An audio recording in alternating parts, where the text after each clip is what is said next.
We should get started somehow. Good morning again. How are you doing? Welcome to this session on engaging weapon bearers in civilian protection. My name is Patrick Villelec. I'm the operations manager for Africa region at the CCHN. It's my pleasure to be with you here today. At the tech, we have my colleagues Saleh and Nico, our two colleagues, Saleh and Nico, who will help us with the tech side, and also for participants who are coming or joining us online. So for the objective of this session, we will explore together challenges and dilemmas in engaging weapon bearers on the protection of civilians, and we'll tackle that from different perspectives. I'll introduce the panelists that we have today, but we will try to see how we can leverage diplomacy for the protection of civilians. Also, what can we do or cannot do with armed groups?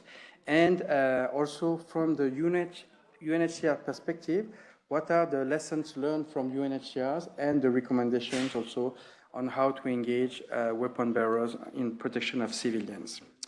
So we will have, in this session, we will have mainly our three speakers that you can see here, that I will introduce very shortly.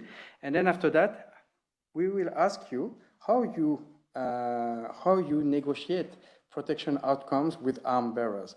And we'll collect your thoughts and your experience using the Menti. I think that most of you have already used Menti, but we'll use that tool that will help us to collect from each of you your best practices, and at the same time that will help us to cluster the best practices that we will have in the room here. So before we get started, let me introduce our panelists today. Our three panelists. So we have first Juliette. Juliette, who began her career, Juliette Kelechi Unubi, sorry, Juliette, who started her career at the Center for Ethics and Conflict Studies and then Search for Common Ground in Nigeria, where she gained a first-hand understanding of the violence in the Niger Delta region of Nigeria. And she engaged at that time directly with affected population and ex-weapon bearers towards their reintegration. In 2016, she joined the ICRC and currently serves as humanitarian affairs and diplomatic advisor at ICRC Nigeria with the ECOWAS mainly. She holds a master's degrees in sociology and project management, and she's also a CCHN facilitator. Welcome, Juliette.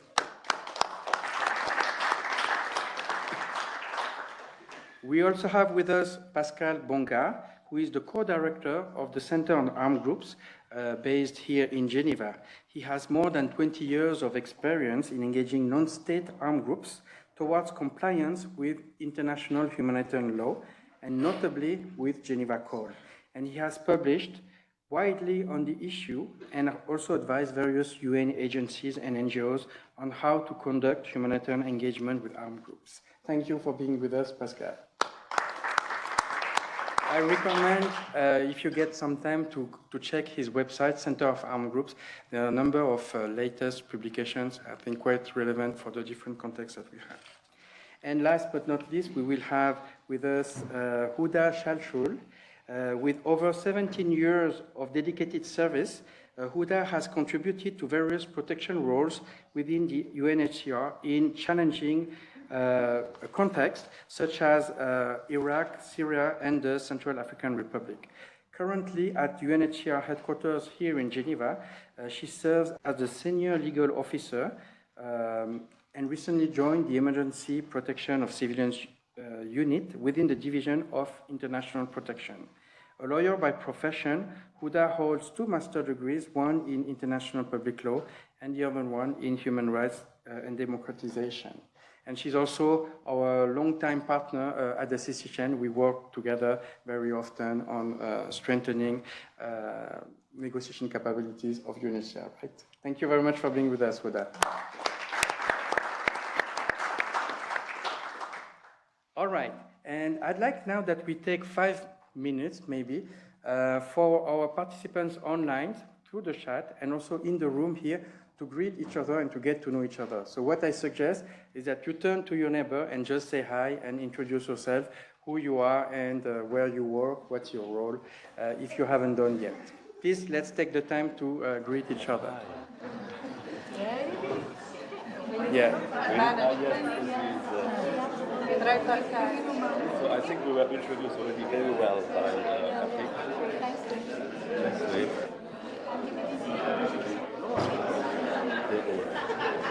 Maybe it's important to see the angle you are going to have I will talk about armed groups, you know. This is the only thing I know.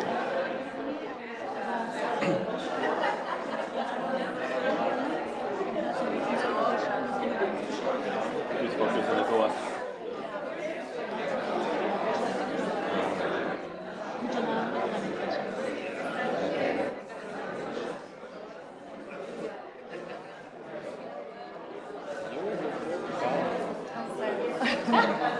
That's excellent, because I had a small flavor of what your story at the beginning. Like Tunisia, I will stop at no, I think it was Syria, Iraq.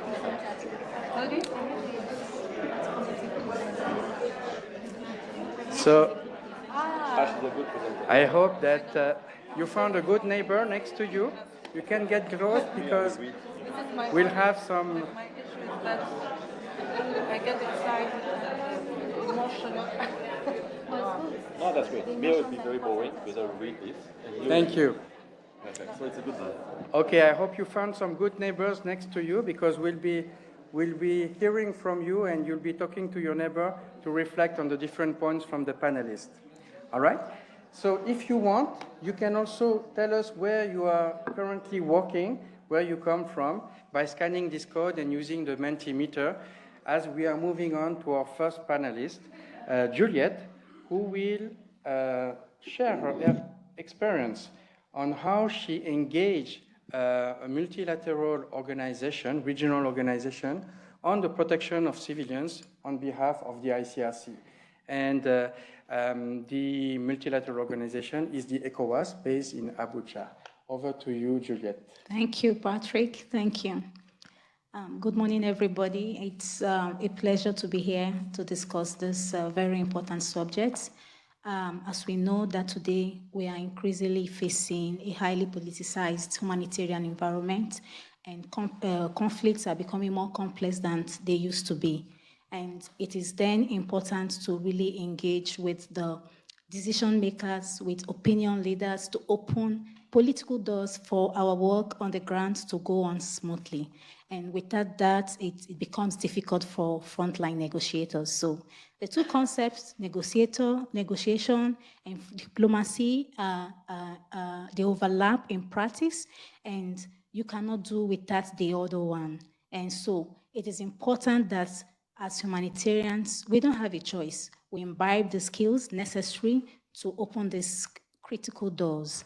And as we know it, it's not about just your mandate. We all work in our organizations. We have our mandates. We know the humanitarian principles. We know the guiding, the legal framework. It's not enough to open doors for us. We need to be to strategically engage with our interlocutors, and that requires skill, soft skills, how we manage relationships, how we cultivate them over a long time, because as you would agree with me that we are not in a commercial transaction where you transact and that is it. No, these are counterparts that you need to see again and again. So it is important how we are able to understand the context we are dealing with, how we are able to, be adapted to the cultural environment that we are in, and to be conflict sensitive.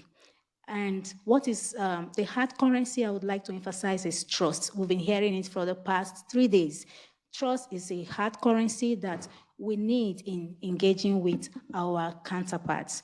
And here we're talking about states. They are most times political office holders, and they represent their own interests. It then beholds on us to, make a conscious move to ensure that they listen to us when we get the opportunity to get into that door is not easy. When you get into the door, how you manage the situation is another thing. And this is where the critical skill of humanitarian diplomacy comes in. And what I've heard even this morning is the evolving trend of humanitarian diplomacy, which is prevention. Prevention as against reaction. So this is not fancy. When we deal with states to talk about how they need to adopt policies that prioritize human rights protection, also that guides against violations of international humanitarian law, is not as fancy as coming with money, coming with assistance-driven initiatives. So that means that we need to be creative. And one way to put pressure on states is to engage with states through multilateral platforms. Multilateral platforms presents us an opportunity to have a wider influence, to operate at scale, and to ensure that we are reaching those who need protection and assistance. Now, what I would like to also emphasize is that with multilateral organizations, we have the opportunity to ensure that, collective decision making, it's achieved with member states who are present and who really subscribe to those multilateral platforms. There is opportunity to engage in more coordination with them. They have the legitimacy, they have the authority, they can mobilize resources. They also have their own level of expertise. And so to ensure that we engage them engage them in prevention, discourse, that needs skills, as I said before. And one way the ICRC is doing this is by engaging with regional organizations. And through regional organization, we're able to influence policy discourse. We are able to promote the implementation, integration, and compliance with IHL. We are able to collaborate with them in developing policy framework that aims to protect and assist. We are also able to build capacities of this regional organization. And now, what I also like to emphasize is that we are not operating alone. When we approach our counterparts, remember that there are other players in the field, and coordination, collaboration, it's key. It's hard, as we heard from, we must have heard from other panelists in other sessions. Collaboration is hard, and that's maybe something we need as humanitarians to reflect on how we collaborate, because we are not in the competition. At the end, you are meeting and facing the same counterparts and probably they're discussing the same subjects. So this is very key. I wanted to just also say that engaging with multilateral organizations, it's not easy. It's easier said than done, but of course there are challenges when we talk about competing regional interests. We talk about access and security, of course, limitation in resources, insufficient capacities. We have opportunity to continue to engage. Despite these challenges, we can continue to advocate for the protection of civilian population. We can build capacities. And when we engage with our counterparts, we need to understand that they also understand their problem. They have their own way of dealing with things. We come as partners, and we don't come as, telling them, what to do and how to do it. So the approach is very, very important. I would like to state that if we wanted to achieve our results at scale, we cannot neglect the importance of engaging with multilateral organizations. And what is also key is that we shouldn't forget that prevention discourse is hard. It's not fancy. And the onus is on us to emphasize that in discussions. I've had to engage where, because you're talking about compliance with the law, you're talking about things that are not tangible, you're not taken seriously. but how do you stay in the room and change the debates? It's very key. And so, as humanitarians, it behooves on us to pause and reflect on how we are doing our humanitarian diplomacy. One, you're not coming with a fancy discussion because you're talking about protection, but you should reflect to ask these questions. How are you engaging? Are you speaking with the right people? If you're speaking with the right people, are you changing the discussions in the room? Are you influencing policies? And are all this making sense for the civilian population? Thank you.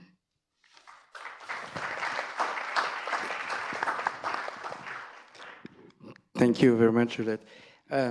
Tell me, could you give us an example of this type of influential or prevention discourse that you had with the ECOWAS, and what are the results or the outcome that you have seen in your career with the ICRC in Abuja?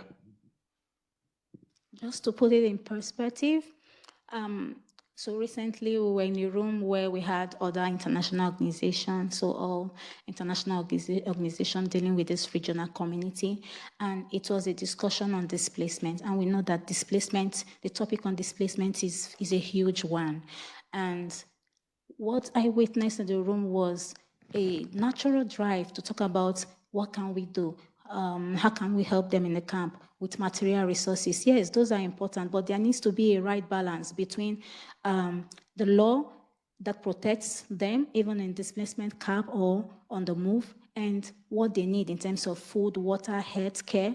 So what I did was to, like I mentioned before, be sure to remind them that the human rights abuses and violations of international law are sometimes even the root causes of these huge, massive humanitarian challenges.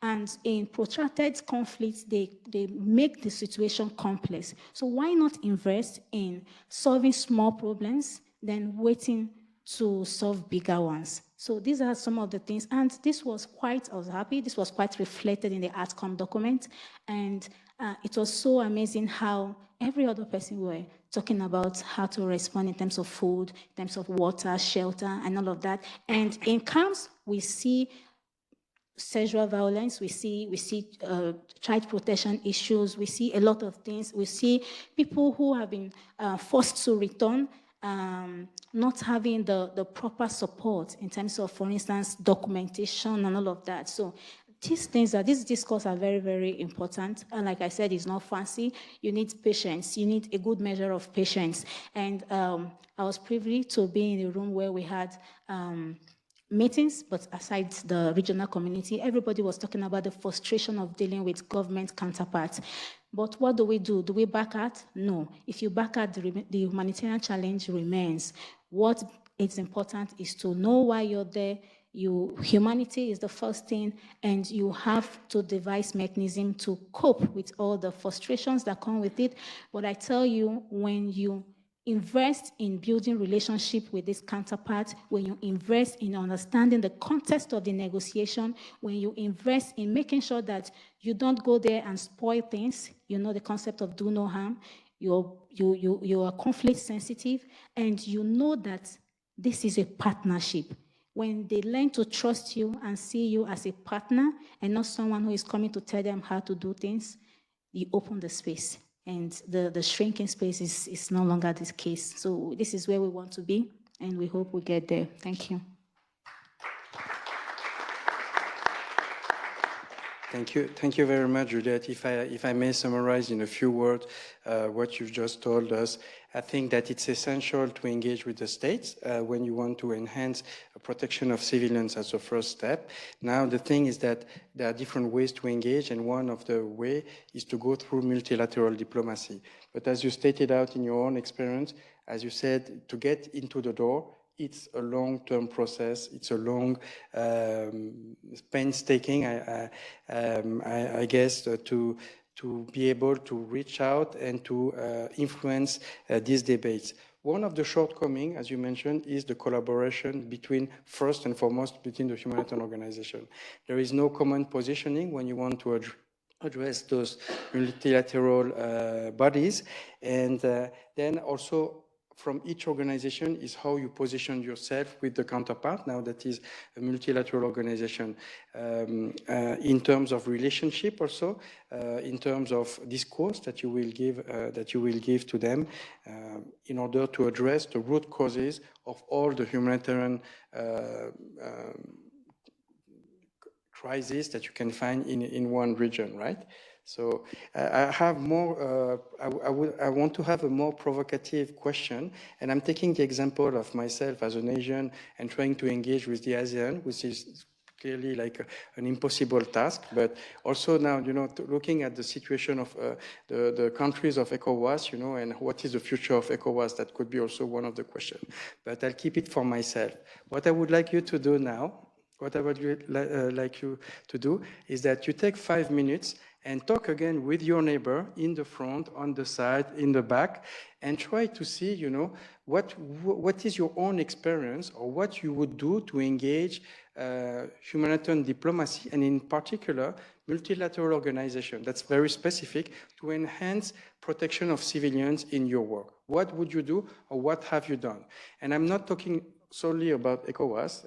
There are many other multilateral organizations, regional multilateral organizations.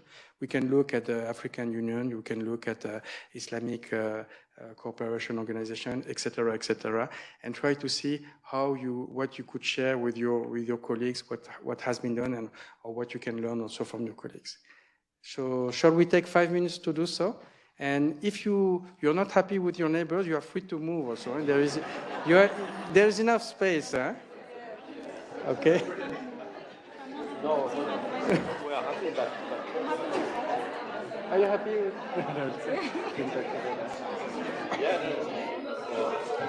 Yeah, I'm not happy to.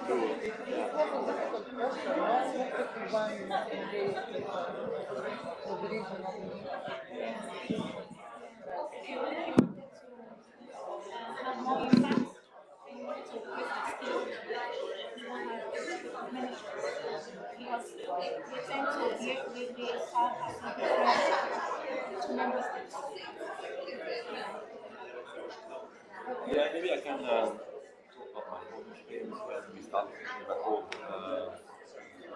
3 years ago. It was a small startup organization, kind of politically sensitive issue, engaging with our groups, really serious. We started on the land ban, and we realized quite quickly that in order to succeed or to be supported also in our effort, we need to engage with states and with organizations, the UN, and so we did with the European Parliament, with the African Union, with the UN, to legitimize our work, to say that yes, that some states support the engagement of the non-state parties. And it was really key politically, but also in terms of funding. So that was a bit our experience. And yeah, I think with some organization we succeeded, for example, with the European Parliament to have resolution by all the parties. And we even have a working group within the European Parliament on non-state. So it's a long-term effort, and we need to build trust, to have the right connections, because it's also changing quite a lot. For UNHCR, we went through a regionalization process. So have regional bureaus.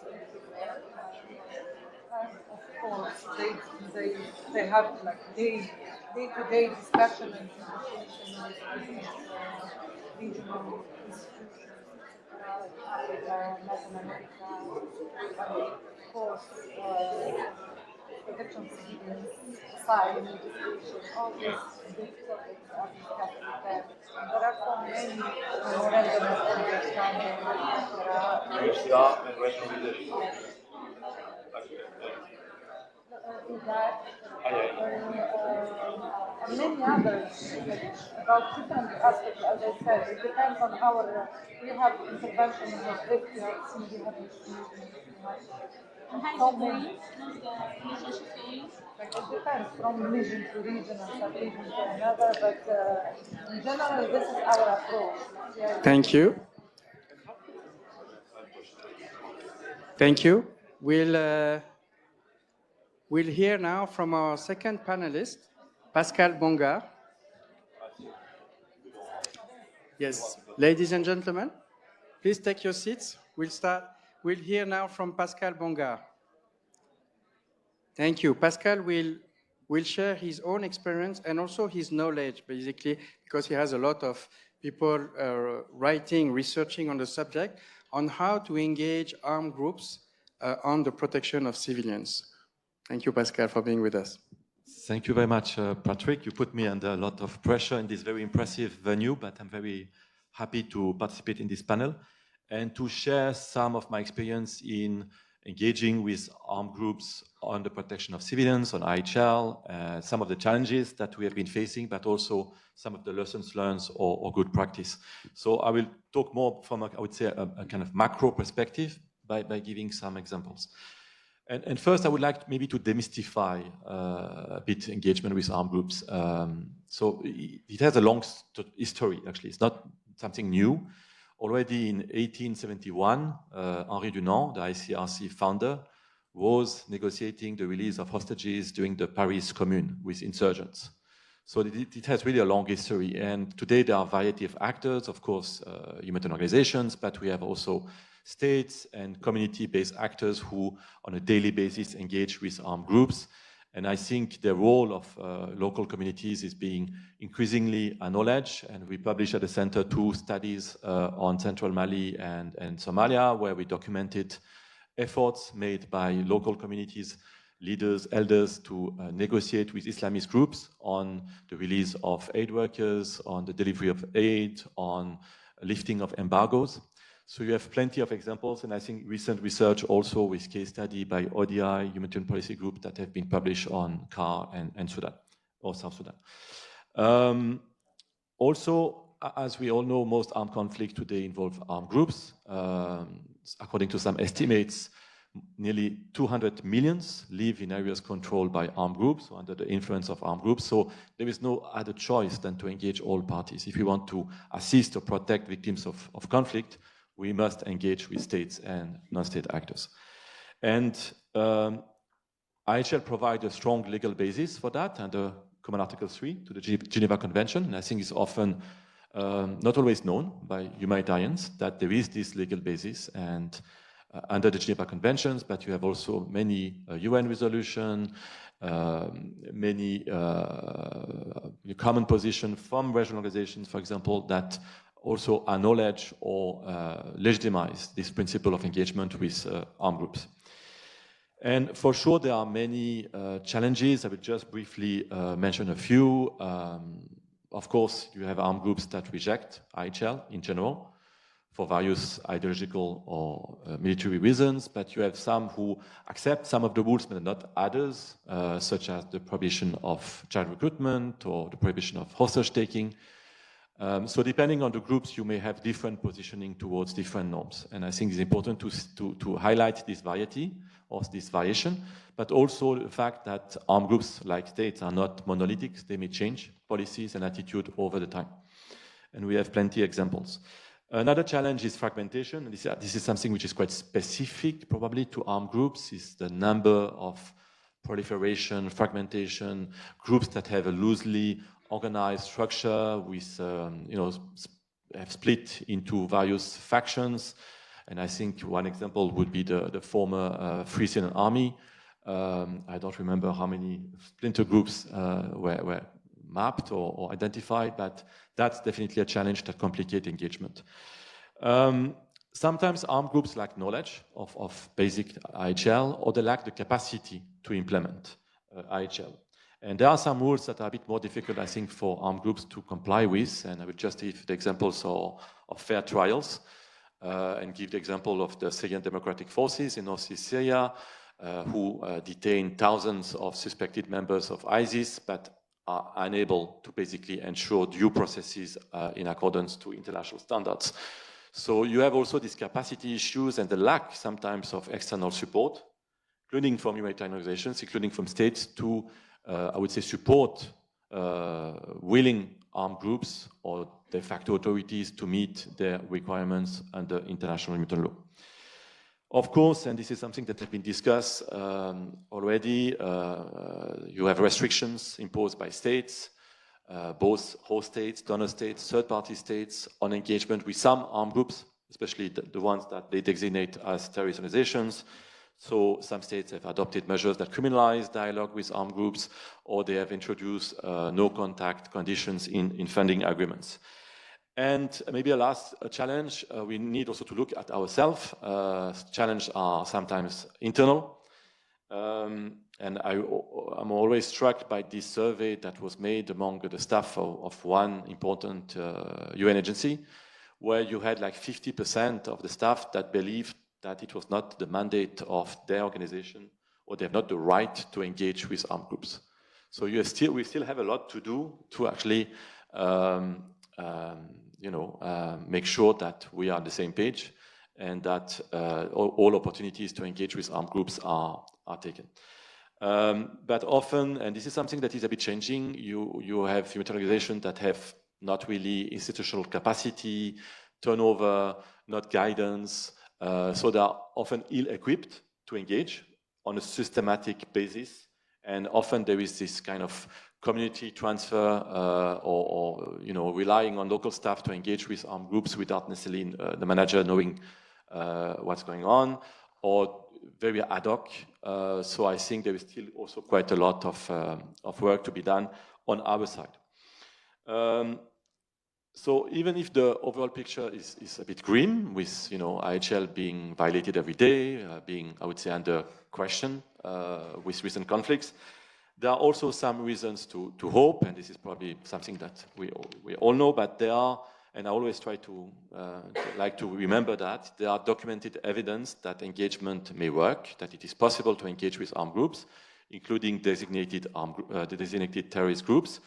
And we have examples of tangible outcomes, like the release of hostages, release of child soldiers, the destruction of stockpile, anti-personnel mines, or the delivery of life-saving aid to civilians. So there are tangible outcomes that were that resulted from engagement from many corners. And second, even though I say host states oppose, or some host states oppose engagement, we have also counter-examples of host states that have allowed or even cooperated in the engagement process with their opposition groups or sometimes allied groups. And we have also to think that armed groups are not necessarily all opposition. They can be also pro-government. They are supported by other states. So I would say the dynamics or the picture of armed groups is quite complex. But we have also examples of humanitarian agreements between armed groups and states. And I think we need to understand a bit more the lessons learned from this and why some states actually agree or support engagement and others oppose. And again, this may also change over time. I take the example of the Colombian government, with the peace talks with the FARC. Initially, they were very much reluctant to allow any engagement except with by the ICRC and the Catholic Church. And I think they have changed position over the years, depending on the government, the ruling government. Then maybe another lessons learned is, as we all know, armed groups, they are not operating in a vacuum. They have some sort of constituencies, some kind of support base, whether it is local communities, diaspora, other armed groups, sponsor states. And it's very important to identify and engage these actors because they may have a positive or negative influence on the behavior of the target armed groups, and they may actually very much influence also the engagement process. Then another point that was actually very much highlighted by the Roots of Restraints in War by ICRC is the importance of local norms and values. And it's very important to mobilize this common ground that exists when they overlap with IHL. And I will give the example of the More Islamic Liberation Front, that when they develop rules of fighting, they basically consulted with their with the religious leaders or council to endorse and to make sure it was consistent with Islamic Sharia. And I think this kind of approach is very effective because it may help by the armed forces and being more effective in terms of implementation. Also, last point, many armed groups have internal code of conduct, regulations, policies, and you can find many examples in the theirwords.org database. And these codes of conduct are not always compliant or in accordance with IHL, but it may provide entry points and a kind of basis for engagement with armed groups. And even the least sophisticated my groups I have met in the Kivu, they had a 2-page handwritten code of conduct that would actually allow to engage with them and have some kind of leverage or baseline for engagement. So to maybe conclude, because I guess I'm running a bit over time, is that I think my experience showed that to be effective, any engagement must be very much based on a robust analysis and understanding of the armed groups, of the operating environment. It is very important to know the motives, but also how they perceive you, and that will help to assess the chance for engagement. I'm not saying that we should engage with every single armed groups all the time, but at least assess the possibility, the chance, and document if we decide to engage or not to engage. And that will also help to tailor the approach. And then in terms of, I think it was already said, but more the engagement is sustained, more it is systematic, structured, more it has a chance to have impact, because behavior change often take time to materialize. With some armed groups, I remember it took us like 8 years to convince them to ban a certain type of weapons or to release child soldiers. It was the same, I think, 8 years for the MILF to be delisted from the action plan or list of shame after successfully completing the action plan. So this is really a long-term effort. And I think there are many variables that affect behavior change, and we still struggle to understand what works, who has leverage, what has leverage. And to conclude, this is actually the subject of a 3-year research project that we just started with the University of York. And it's a consortium of 3 universities and 6 organizations, including the center. We will really try to understand what are the pathways, but also factors that influence the behavior of armed actors, states and non-state. Thank you very much.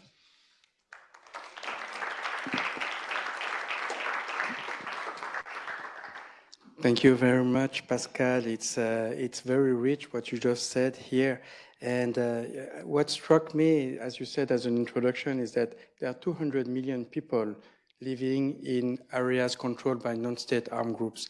So in a way, there is no, it is compulsory, I would say, to engage with them if you want. And most of the time, probably they are in the poorest areas, most vulnerable areas.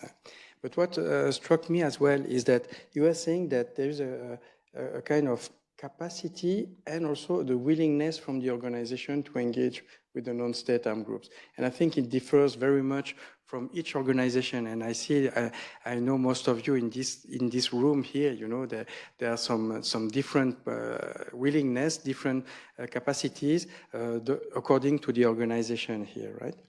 But I took it as a positive hope, let's say, that you said that, you know, that even when you are in the middle of the Eastern Congo, you know, they write a code of conduct where they prohibit themselves of looting, burning, you know, civilian populations and that kind of situation, right?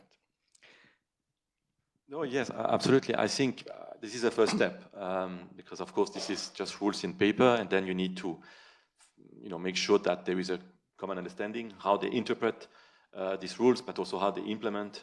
And I think this is where it's very important. I think this is my experience to support or accompany this process. That when an armed group actually agree or acknowledge and accept the legitimacy of a rule, that there is a kind of action plan to support the implementation, to make sure it is integrated in their military activities, in their doctrine, in their training, it is backed by the leadership, it is supported by key constituencies, and then you have this kind of dissemination and sanction processes to make sure it is not just a lettre morte, but has really an impact on the ground in practice.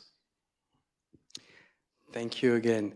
So let's take a few minutes now. And I see Pascal from, I know that what you want to say, because in some countries where some of you are working, you have a legislation that will prohibit you to support that because it will tantamount to support to terrorism or this kind of thing, if the group is listed.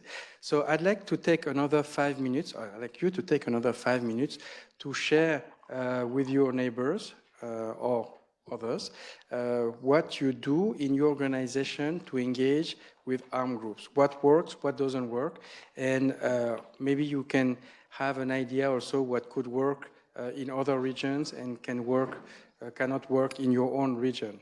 Okay? Let's take these 5 minutes.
When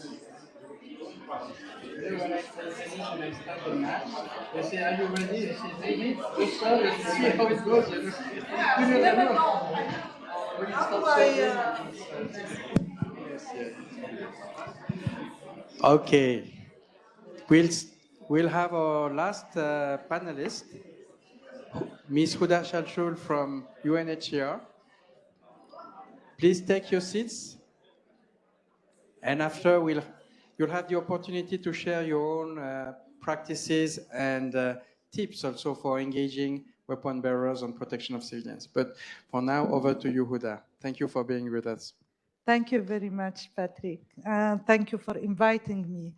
Actually, I was challenged before this intervention by Pascal. Not Juliette. Juliette was nice.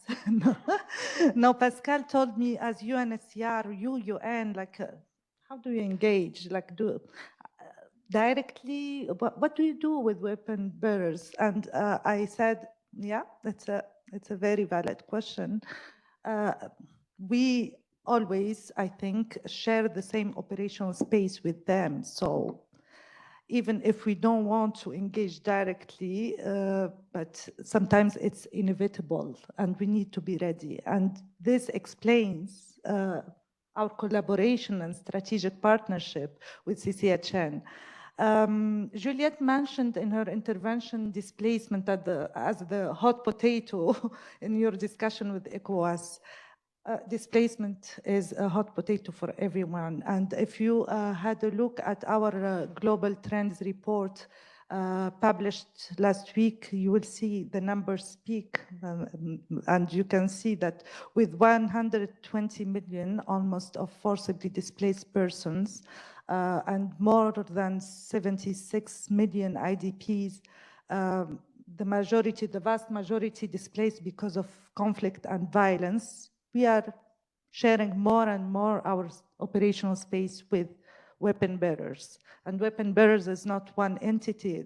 And you gave the examples of official army, peacekeepers are also weapon bearers, regional forces, non-state armed groups, and criminal gangs where in many of our operations in Myanmar and even spillover with the spillover of conflict, we can see some groups moving and crossing the borders or recruiting. So it's our daily challenge at operational level.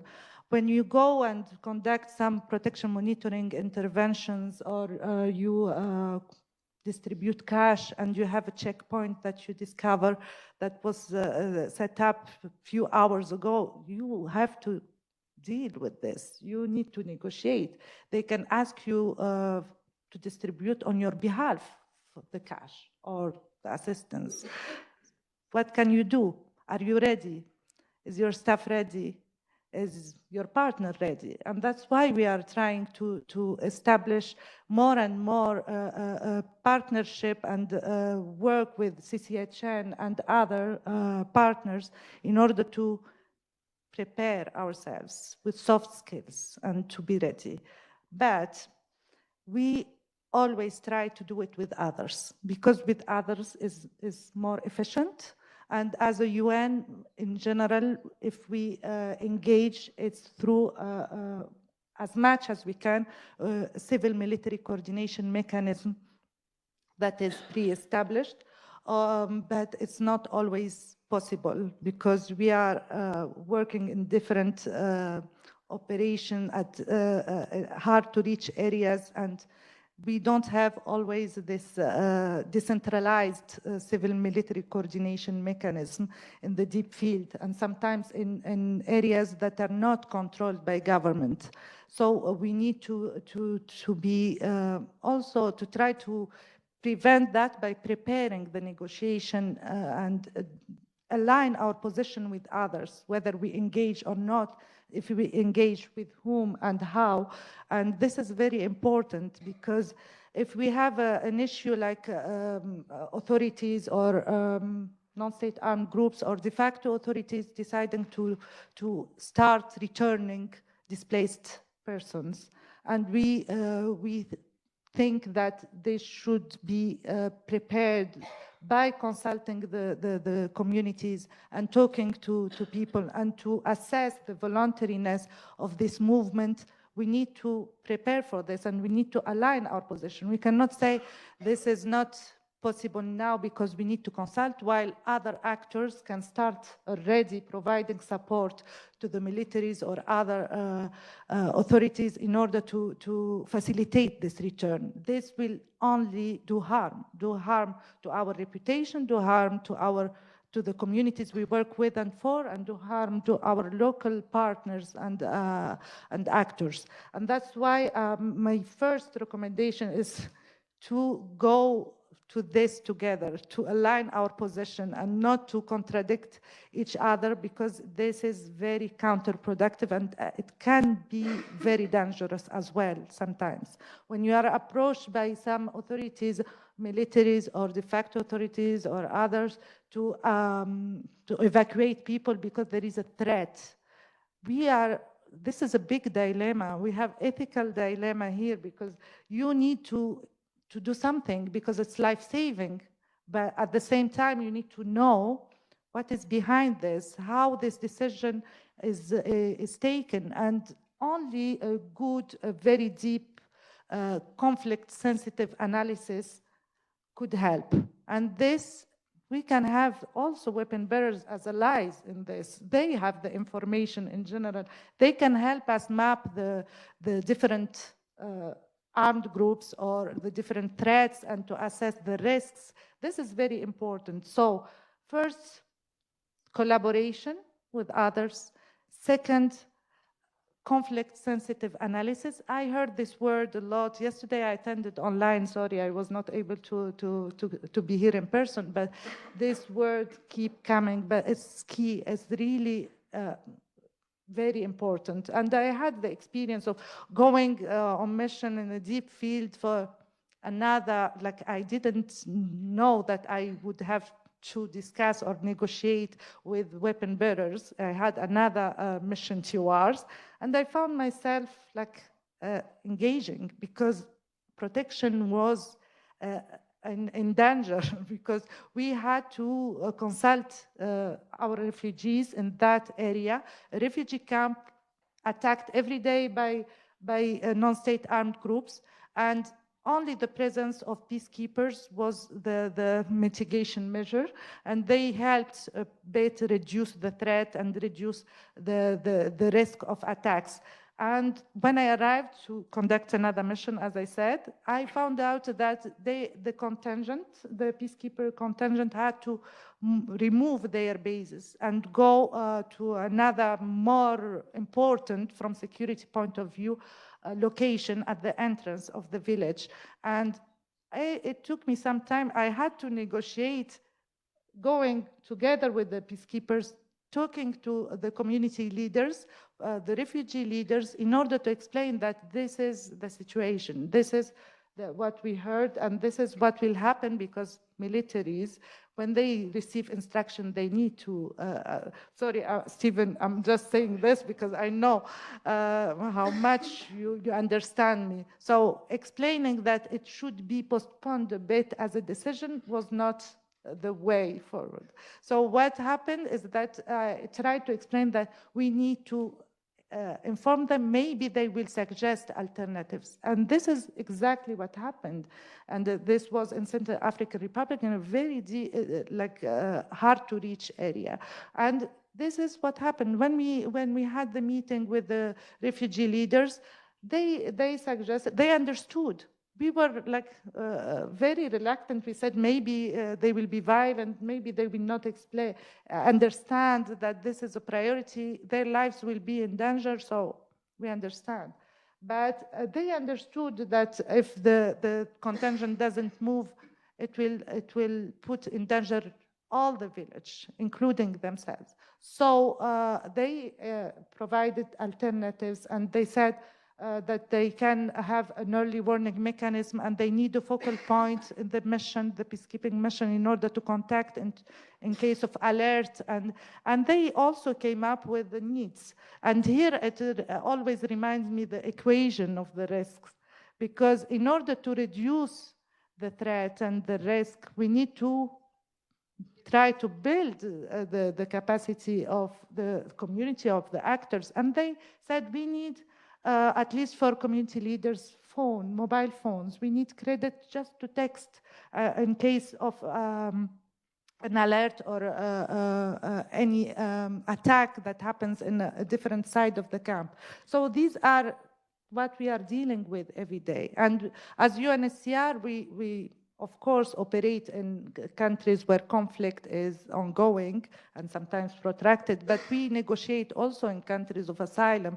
We negotiate to open the borders. We negotiate to prevent a refoulement of refugees.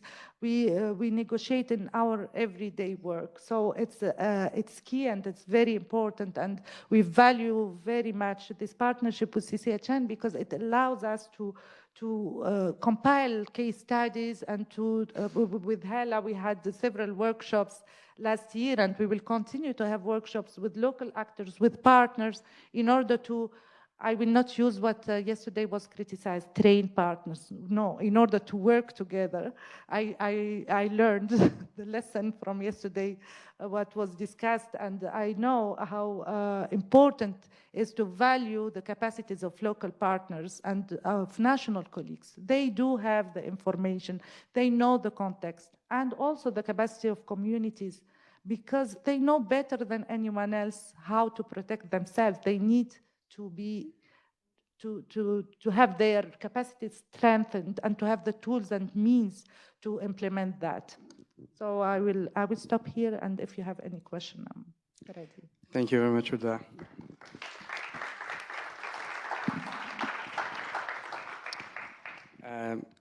Thank you, Huda. I'm how to say this nicely. I'm really, I'm surprised that you say I want to be nice. I'm surprised that you, as UNHCR, and as a protection-driven agency, right? You still kind of lobby, or you want to work on your conflict-sensitive protection analysis, because I believe that you also think it could be improved even at UNHCR, right? Okay, that's one. I think that would be one of the first recommendations to take into account. We assume we assume that we know about protection, but probably not enough into the details.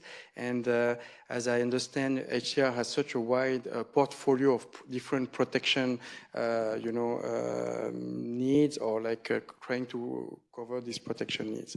But thank you very much for your intervention. I take note that first it starts with your own analysis of protection needs, then also on how you collaborate and align, among partners.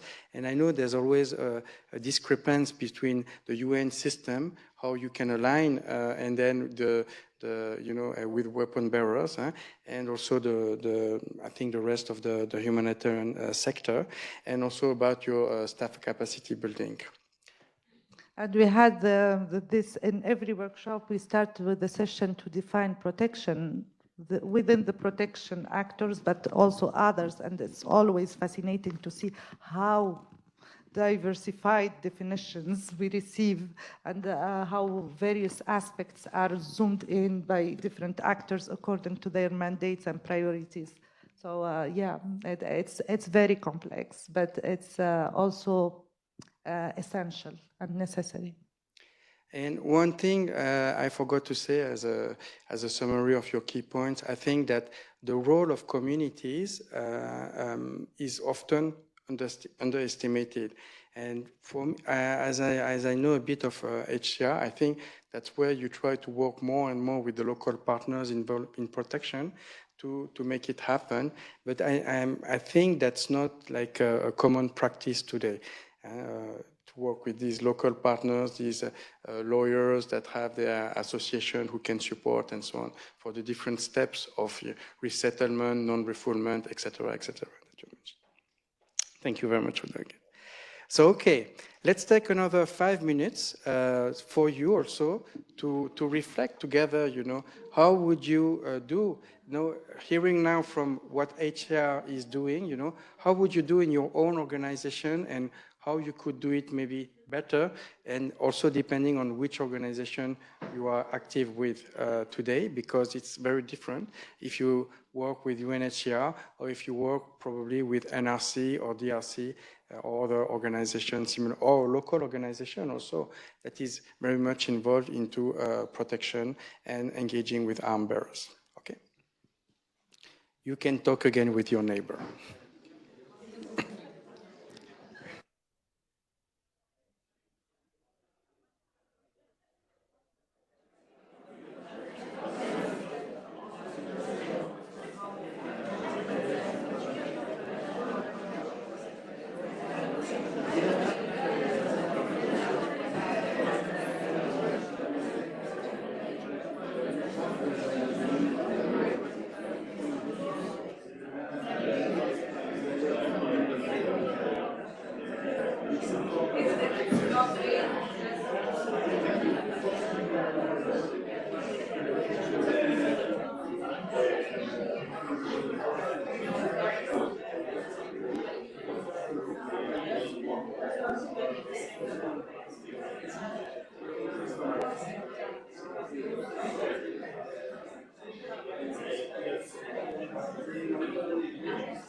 So thank you very much.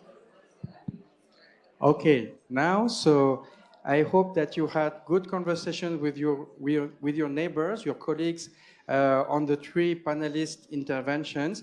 And now it's time to hear from you.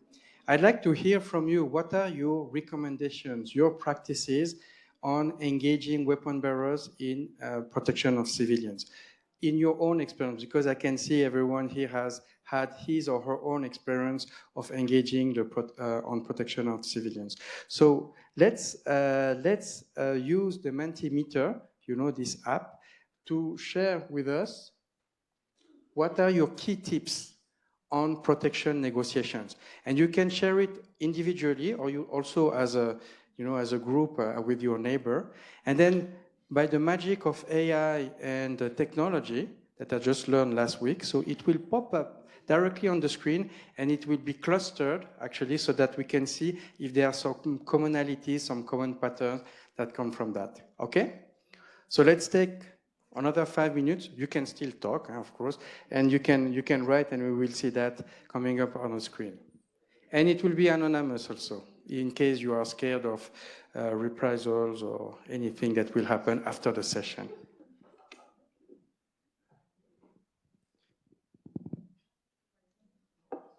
You too. You want to keep?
So we have many responses so far, 46. I think we can start clustering the different answers. And for this, I will ask Saleh to push the magic button. Yes.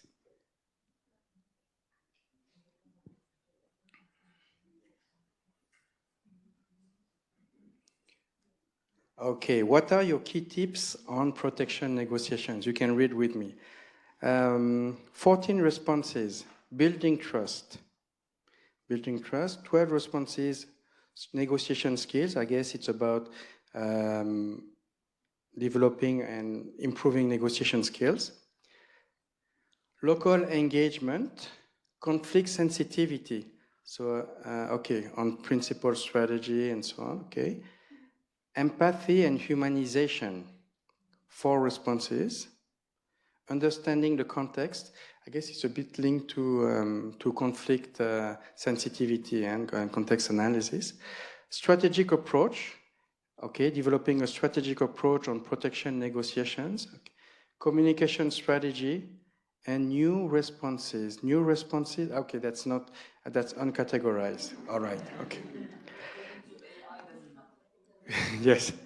All right. Any comment from the floor on these different responses? Do you see any, anything that does not make sense, by the way? It's possible as well, or that makes sense according to you? Building trust, negotiation skills, local engagement, conflict sensitivity. Huda, would you like to add something? Yeah, I think they all do like make sense. It's just to add a point on protection leadership, and maybe it's linked to strategies and how to strategize as well. Because as I mentioned, in order to align positions, at least I'm talking about from UNHCR perspective within the UN with others, we need this leadership at country level, at operation level, in order to bring the actors together and to make a decision, engaging or not, and how. And I am referring to the humanitarian coordinator role and the ACT members, our like representatives at that level, to decide to engage. I give an example in Bangladesh, for example, on Myanmar, etc. In order to qualify even an armed group as an armed group or non-state armed group or criminal gang, etc., we need the expertise, of course, from ICRC, but we need also to find a compromise and to align on how to approach this.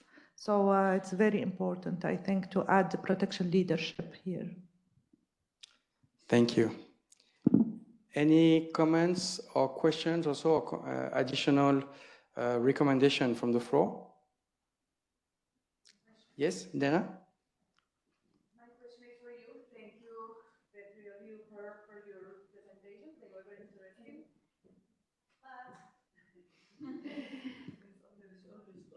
I would like to hear a little bit between that tension that I found between the collaboration and the risk transfer, because that's not that clear always, so I think that's a little bit tricky. Thank you. Yeah, it's a very good question, actually. It depends. We are talking about risk transfer to whom as well, because the risk transfer could be for local actors. It could be, we talk more and more about community self-protection. And some colleagues I know within UNHCR, they hate this word. Others, they said they have their capacities, but it doesn't mean that self-protection, that they are left on their own and that we transfer the risk to them. The idea is not to transfer the risk to the community. The community knows very well how to deal with it. They lack opportunities and they lack capacities. And this is how we need to collaborate in order to reach that objective.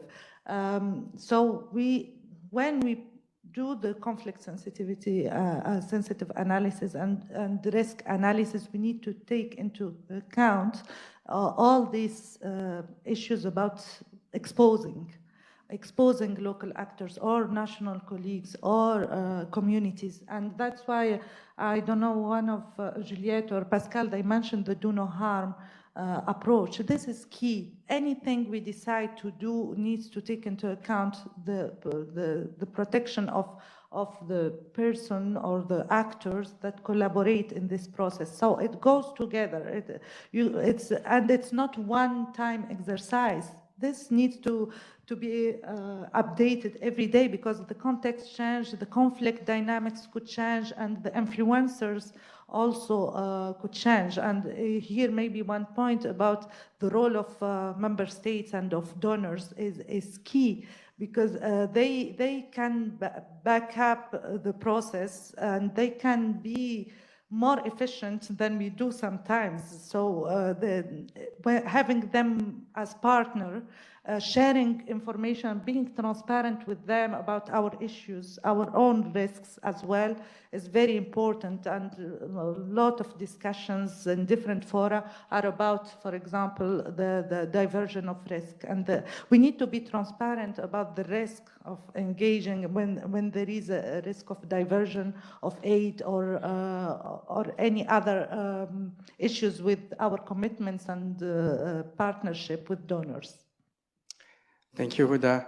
And it's a very good transition to my next question to all of you, which is, share the type of support you've had from the diplomacy, from the diplomatic circles in your negotiations on protection with arm bearers. That makes a good transition because you may have received such a support or you may not have received the support that you are expecting. And I would like you to know from you actually, what is the support you had or what you expect from the diplomatic circles in your protection negotiation with weapon bearers. Is that clear? As organizations, how the link will be with the diplomat? The link, that's what we are trying to do. That's what we are working on, you know, how to improve those conversations between the diplomats and the diplomatic circles, the donors, the member states, and, you know, the frontline negotiations.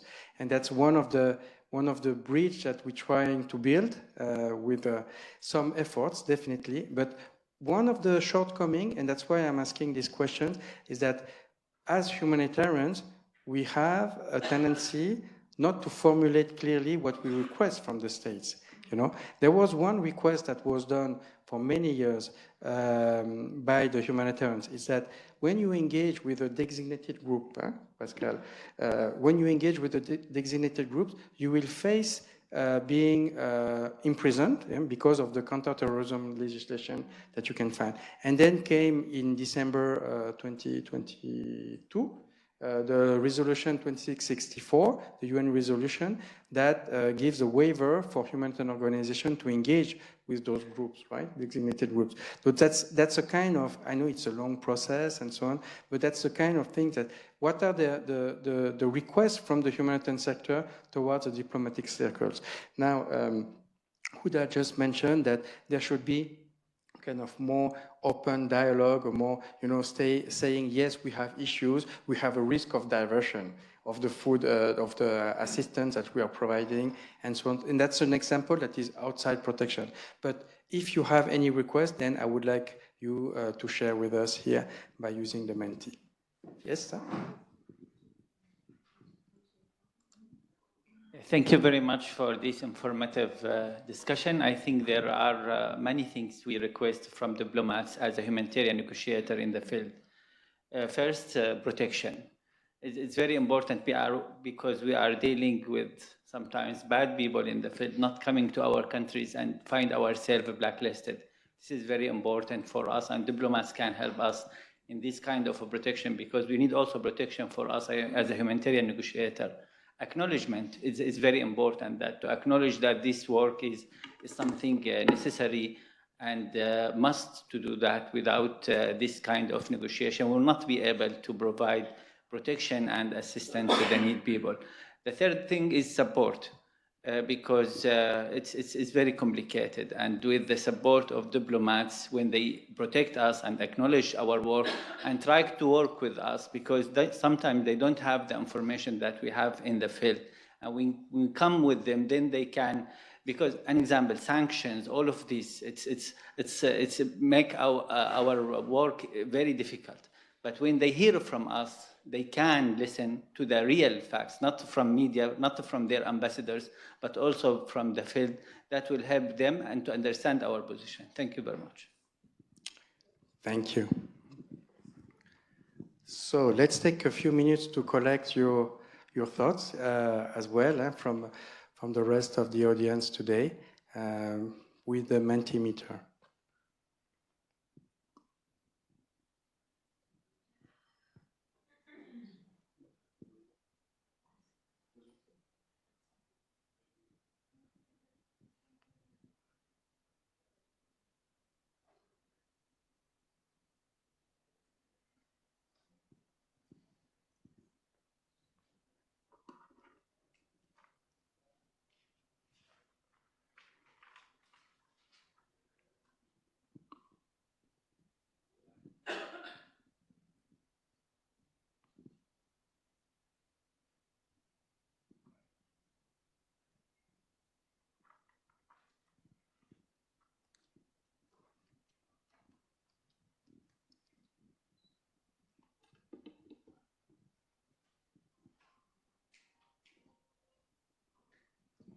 I see that there are many requests of support, and that shows that there's probably some shortcomings here. So let's try to cluster that thanks to the wonderful AI tool.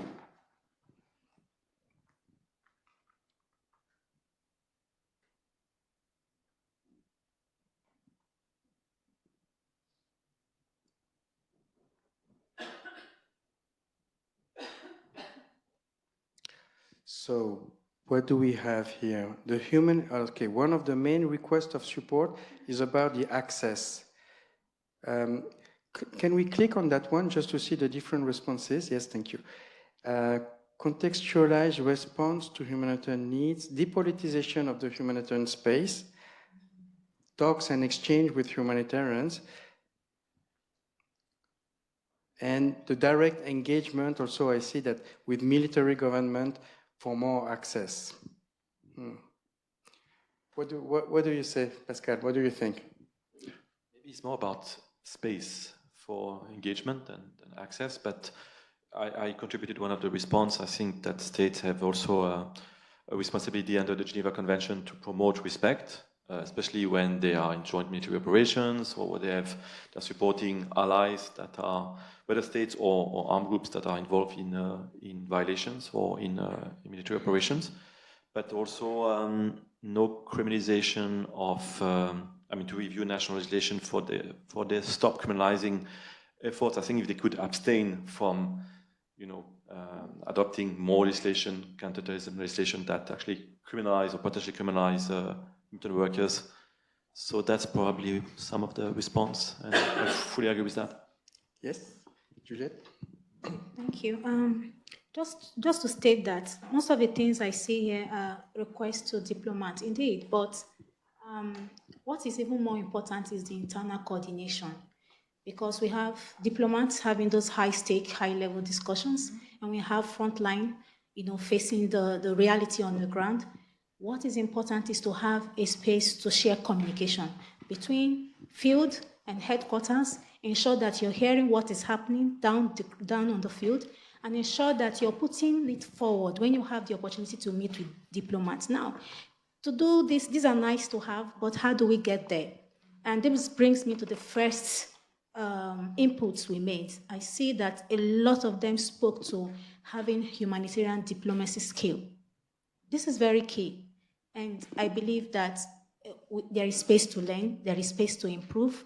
So it is not really the messaging. A lot of efforts are ongoing by organizations, different mandates, but what is even more important is how we go about it. Thank you. Thank you. Can we go back? Yes. Can we go back to the different answers that we have? So humanitarian access, diplomatic advocacy, communication support, flexible funding for responses, capacity building, dialogue facilitation, IHL compliance, and depoliticization. So if we go back up, I think the two main responses is about access and diplomatic advocacy. Can we have a look at diplomatic advocacy? What does it mean? Reinforce messages in their own advocacy efforts. Often diplomacy is counterproductive because diplomats lack the understanding of what is happening on the ground. So I understand that there's a kind of pattern here also. That's what we thought at the CCHN, this discrepancy between what is happening at the front line and what the diplomatic circles, I think, have a good intention to support, but they don't really know what is happening. And on the other hand, do we formulate well what we request from them?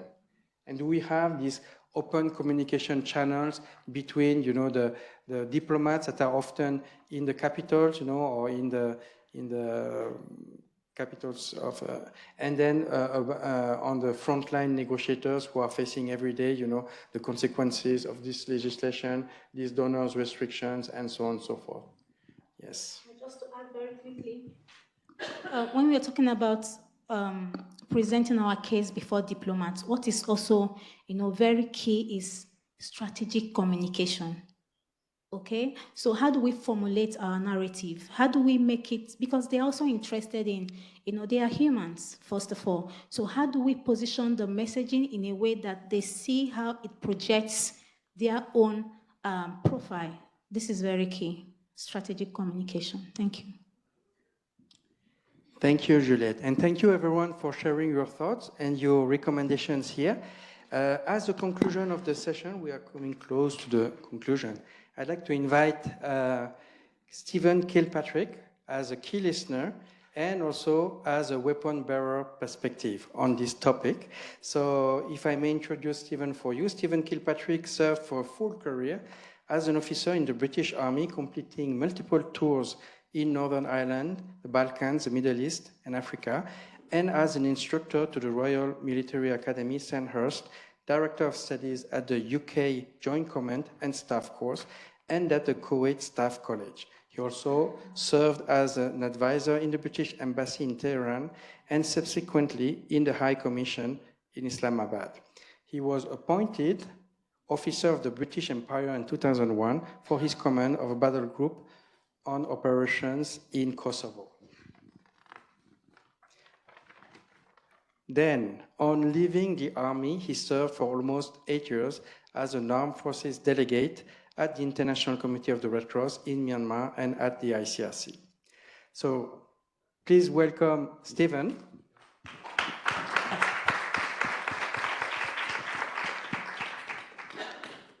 Stephen, please. Thank you for joining us. What are your thoughts and your views on engaging weapon bearers in civilian protection? First as a retired Army officer, and then as a humanitarian. Well, thank you very much indeed to Patrick and for everybody for allowing me to come here. And it's a real thrill to share the stage with the three of you. Indeed, it's a thrill to be in here amongst humanitarians. And in slightly answering your question, I think you might have listened to my bio and sort of shrugged your shoulders and said, yeah, whatever. That's what my wife does, and she's a humanitarian. And it reinforces my senses that there is a lack of understanding between weapon bearers and humanitarians. And this was first borne out for me in South Sudan, where I served in uniform, but amongst a humanitarian mission. And I hadn't realized how indifferent humanitarians were to military folk. And it gradually dawned on me why. And it was reinforced when I joined the ICRC. And I got the impression that people saw people in uniform and carrying weapons, if not associated with wrongdoing, but tarnished by it. And so my impression changed considerably. As a soldier, paramount is your mission. your military objective. And of course, those of you who are familiar with IHL, and that's probably most of us, that is one of the 5 principles of IHL, the military advantage. And it is unquestioned. You don't go out in command of a battalion of 800 or a brigade of 5,000 to fail, provided you believe in your mission, and we all did. Then you go out to achieve that goal. And I wouldn't say that everything else becomes second, but you achieve your mission. And recalling in Kosovo, protection of civilians reinforced the military objective. We treated the local population fairly, equitably, but being honest, because it reinforced the likelihood of my battle group achieving our objective. Take it from a different point of view, as a humanitarian, I look back on my service slightly askance. And I think, why did we do that? Why were we quite dismissive of the civilian picture? Until recently, I used to give presentations to military audiences, trying to urge them to consider or to see their battle plans through 3 lenses. All military commanders look through the first lens, which is the enemy. You must understand your enemy, their objective, their capabilities, their intent, their tactics, their weaknesses. And then you look at your own forces. Where are our strengths, and where can we bring our forces to bear on the enemy to achieve our goal? And that, for me, was job done. Occasionally we would talk about humanitarian organizations, but if I'm honest, it was because they would probably get in the way. And you may condemn me for that, but that's the way it was. Now, I see the things we could have done differently, and I urge people to benefit from those shortcomings and say, what will our tactics do to the civilian population? And how can we reduce civilian harm? And I'm reluctant to use protection of civilians, because to soldiers, it just doesn't, it makes things vague. Reduce civilian harm. And that harm goes all the way along the spectrum, from death, physical injury, mental injury, displacement, reduction or loss of housing, loss of employment, loss of schooling, and all that sort of thing. So we prefer to use that.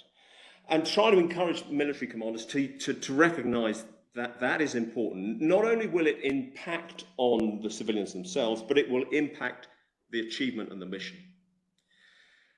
I can see the virtues of that, having been a humanitarian for 7 years.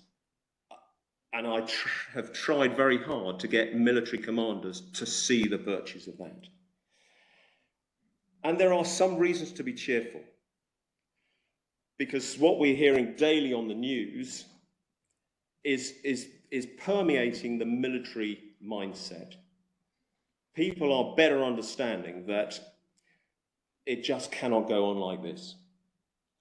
Military forces cannot achieve their military objective, but leave behind them trails of devastation, both physical and mental. And, you know, Pascal mentioned the reasons to be optimistic about the achievement of, or the impact on armed groups, the local norms and values, and the success of deeds of commitment and the like. And to a degree, we're seeing it amongst state armed forces as well. And I could show you a slide of those state armed forces who have protection of civilian strategies. What is critical is that this isn't written in Whitehall or Paris or Washington and it sits on a shelf, but it permeates down to the brigade, battalion, company commander, and to the soldier carrying the weapon or firing the missile. And that's really important. So I'm not sure that I've even touched upon your question, but it's very, very challenging, but there are reasons to be optimistic. Is that the question? I can't remember what the question was. Sorry. Very good. Thank you for sharing your insights, Stephen.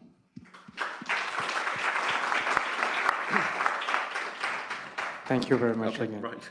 And thank you also to our panelists for their insights and their own experience. And thank you to all of you for sharing your own recommendations and also trying to formulate the request of support from the diplomacy.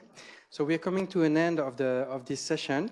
I want to thank everyone at the Technique for helping out, also those who follow up online with us.